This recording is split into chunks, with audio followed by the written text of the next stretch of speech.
ഇതൊക്കെ ആ ഇരിക്കുന്ന സ്ഥാനത്തിൻ്റെ മഹത്വത്തിന് അല്ലെങ്കിൽ ആ സ്ഥാനത്തിന് യോജിച്ച പരിപാടികളല്ല. അതോടൊപ്പം തന്നെ ഈ കണ്ണൂർ സർവകലാശാലയിലെ ഐഷി ഘോഷ് പങ്കെടുക്കുന്ന പരിപാടിക്ക് സർവകലാശാല അനുമതി നിഷേധിച്ചു എന്ന് പറയുന്നുണ്ട്.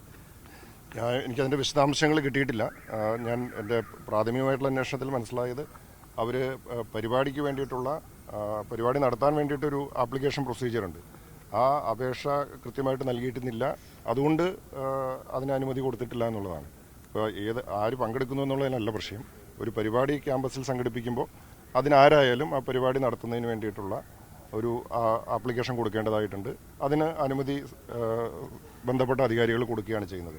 പക്ഷേ അങ്ങനൊരു കൃത്യമായിട്ടുള്ളൊരു ആപ്ലിക്കേഷൻ വന്നില്ല എന്നുള്ളതാണ് മനസ്സിലായത്. അതിൻ്റെ അടിസ്ഥാനത്തിലാണ് അവിടെ അനുമതി നിഷേധിക്കപ്പെട്ടതെന്നാണ് ഞാൻ മനസ്സിലാക്കുന്നത്.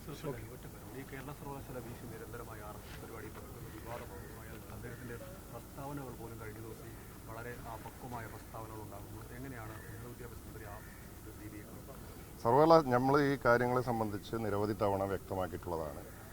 സർവകലാശാല വൈസ് ചാൻസലർമാർ ഒരു കാരണവശാലും പ്രത്യയശാസ്ത്ര ധ്രുവീകരണത്തിന് കാരണമാകുന്ന തരത്തിലുള്ള ഇടപെടലുകൾ ഉണ്ടാവാൻ പാടില്ല.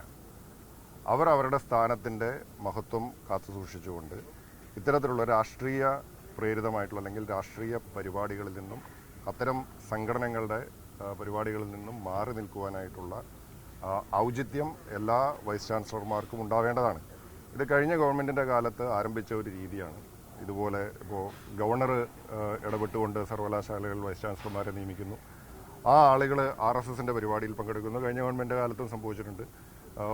ഒന്നല്ല നിരവധി വൈസ് ചാൻസലർമാർ പങ്കെടുക്കുന്ന സാഹചര്യം ഉണ്ടായിട്ടുണ്ട്. ഇപ്പോഴും അത് തുടർന്നുകൊണ്ടിരിക്കുകയാണ്. ഇതൊക്കെ ആ ഇരിക്കുന്ന സ്ഥാനത്തിൻ്റെ മഹത്വത്തിന് അല്ലെങ്കിൽ ആ സ്ഥാനത്തിന് യോജിച്ച പരിപാടികളല്ല.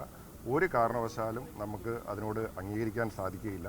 ഇവിടെ നമ്മൾ കാണേണ്ടുന്ന ഒരു കാര്യം, ഇത് ഈ വൈസ് ചാൻസലർ എങ്ങനെയാണ് നിയമിതനായതെന്നുള്ളത് നമ്മൾ അന്വേഷിക്കുന്നത്. ഈ വൈസ് ചാൻസലർ കേരളത്തിൽ ഇപ്പോൾ ഇടതുപക്ഷത്തിൻ്റെ ചില നേതാക്കന്മാരുടെയൊക്കെ പ്രസ്ഥാനങ്ങളൊക്കെ ഞാൻ കാണുകയുണ്ടായി. കേരള സർവകലാശാലയിൽ ഈ പ്രസ്തുത വ്യക്തി വൈസ് ചാൻസലറായി നിയമിതനായത് 1:1 എന്ന നിലയ്ക്ക്, ഒന്ന് നിങ്ങൾക്ക് ഒന്ന് ഞങ്ങൾക്ക് എന്ന നിലയ്ക്ക് വൈസ് ചാൻസലർ പദവി കഴിഞ്ഞ മുഖ്യമന്ത്രി ശ്രീ പിണറായി വിജയൻ്റെ കാലത്ത് വീതം വെച്ചപ്പോൾ ഉണ്ടായ അല്ലെങ്കിൽ നിയമിതനായിട്ടുള്ള ഒരു വൈസ് ചാൻസലറാണ്. അപ്പോൾ ഈ വൈസ് ചാൻസലർ സ്ഥാനത്തിരിക്കുന്നതിന് ഉത്തരവാദി എന്ന് പറയുന്നത് അന്നത്തെ സർക്കാരാണ്.